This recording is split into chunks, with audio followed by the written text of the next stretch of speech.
I welcome you to learn English. இது எல்லாமே இங்கிலீஷில் பேசுகிறதுக்கு ரொம்ப important. Should be, could B, might be, should have, could have, might have. இது எப்படி சென்டென்ஸில் யூஸ் பண்ணலாம் அப்படிங்கிறத பார்க்கலாம். ஒரு விஷயம் முன்னாடியே செஞ்சுருக்கணும், ஆனால் செய்யலை. ஓகே, அதை சொல்கிறது. நான் முன்னரே இதை படித்திருந்திருக்க வேண்டும். I should have studied this earlier. அந்த ஸ்டடீட் அப்படிங்கிறது பாஸ்ட் பார்ட்டிசிபல். அதாவது ஒரு வேர்ப் லேர்ன் பண்ணுறப்ப பாஸ்ட் டென்ஸ், பாஸ்ட் பார்ட்டிசிபல் ரெண்டையும் சேர்த்து தெரிஞ்சுக்கணும். Speak, spoke, spoken. இந்த ஸ்போக்கன் அப்படிங்கிறது பாஸ்ட் பார்ட்டிசிபல். அது மாதிரி ஸ்டடீட் அப்படிங்கிறது இந்த இடத்துல பாஸ்ட் டென்ஸ் கிடையாது, past participle. I could have studied, I could have learned this earlier. Could வந்துச்சுன்னா முடியும் அப்படின்னு அர்த்தம். அதை முடிச்சிருப்பேன், படித்து முடிச்சிருப்பேன், என்னால் முடியும், ஆனால் அதை நான் பண்ணலை அப்படின்னு அர்த்தம். I might have studied this earlier.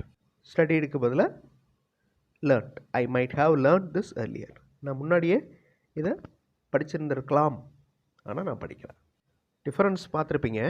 Should have, could have, might have. இதனுடைய தமிழ் மீனிங் பார்க்குறப்ப உங்களுக்கு ஈஸியாக அதில் இருக்கிற டிஃப்ரென்ஸ் புரியும். ஷுட் ஹாவ் இருந்திருக்க வேண்டும், இருந்திருக்கலாம். குட் ஹாவ் இருந்திருக்க முடியும். மைட் ஹாவ் இருந்திருக்கலாம்.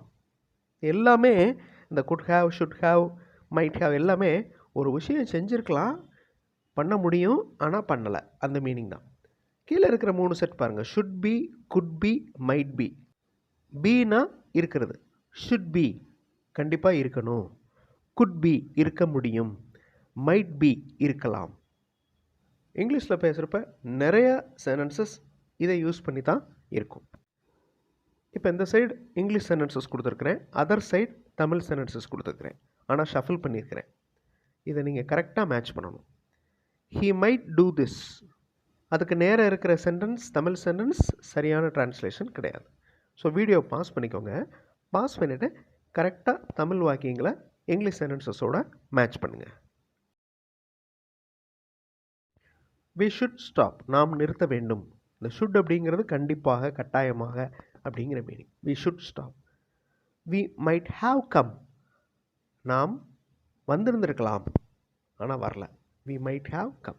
He might do this. அவர் இதனை செய்யலாம். The student should have completed. மாணவர்கள் இந்நேரம் முடிச்சிருக்கணும். You could do this. உன்னால் இதை செய்ய முடியும். They could watch easily. அவங்களால இதை சுலபமாக கவனிக்க முடியும். ஸோ இந்த could have, should have, should be, could be இது எல்லாமே ஒவ்வொரு சுச்சுவேஷனுக்கு ஏற்ற மாதிரி நம்ம யூஸ் பண்ணுவோம். அப்போ தான் நம்ம கரெக்டாக என்ன கம்யூனிகேட் பண்ணுறோமோ அதை கம்யூனிகேட் பண்ண முடியும். இந்த சேனலில், தமிழ் வழி இங்கிலீஷ் சேனலில் ஏதாவது ஒரு சுச்சுவேஷன் கொடுத்துருவேன். அந்த சுச்சுவேஷனில் எப்படியெல்லாம் இங்கிலீஷில் பேசலாம் அப்படிங்கிறத நீங்கள் ஸ்டெப் பை ஸ்டெப்பாக லேர்ன் பண்ணலாம். ஸோ இந்த சேனல் வீடியோஸும் பாருங்கள், கண்டிப்பாக உங்களுக்கு யூஸ்ஃபுல்லாக இருக்கும். Now look at the screen. Video pause பண்ணிக்கோங்க. வீடியோ பாஸ் பண்ணிவிட்டு பொறுமையாக இந்த வாக்கியங்களை மேட்ச் பண்ணுங்கள். நீங்கள் கவனித்திருக்கலாம். You might have watched. They might come. அவர்கள் வந்திருக்கலாம். They should give. இது கட்டாயம், அவர்கள் கொடுத்தாக வேண்டும், அவங்க கொடுக்கணும், கட்டாயம் கொடுக்கணும். We could give. நம்மளால் கொடுக்க முடியும். You should have come. நீங்கள் வந்திருக்க வேண்டும், ஆனால் நீங்கள் வரல அப்படின்னு அர்த்தம். We could have given. நாம் கொடுத்துருக்க முடியும், ஆனால் கொடுக்கல. Now look at these sentences. அதே மாதிரி ஷஃபில் ஆகிருக்கு. வீடியோ பாஸ் பண்ணிவிட்டு கரெக்டாக இங்கிலீஷ் சென்டென்சஸோட தமிழ் டிரான்ஸ்லேஷனை மேட்ச் பண்ணுங்கள். He should have passed. அவர் தேர்ச்சி பெற்றிருந்திருக்க வேண்டும், ஆனால் தேர்ச்சி பெறல. He could pass. அவரால் பாஸ் பண்ண முடியும், முடிந்தது அப்படின்னு சொல்லலாம். He might pass. அவர் தேர்ச்சி அடையலாம். He could have passed. அவரால் தேர்ச்சி பெற்றிருந்திருக்க முடியும். இந்த கேன் வந்துச்சுனாலே முடியும் அப்படின்னு வந்துடணும்.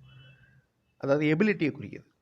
He might have passed. இந்த மைட் வந்துச்சுன்னா ப்ராபபிலிட்டி, இதுவும் இருக்கலாம், இப்படியும் இருக்கலாம், இப்படியும் நடக்கலாம், அந்த மாதிரி. He should pass. அவர் தேர்ச்சி பெற்றாக வேண்டும், கட்டாயம் தேர்ச்சி பெறணும். இப்போ கீழே ஒரு சென்டென்ஸ் தெரியுது பாருங்களேன், தமிழ் வாக்கியம். நான் கட்டாயம் அங்கே இருக்க வேண்டும். இது எப்படி இங்கிலீஷில் சொல்கிறது? கமெண்ட்டில் ஆன்சர் பண்ணுங்கள். நான் கட்டாயம் அங்கே இருக்க வேண்டும். கமெண்ட்டில் உங்களுடைய சென்டென்ஸை ஆன்சர் பண்ணுங்கள்.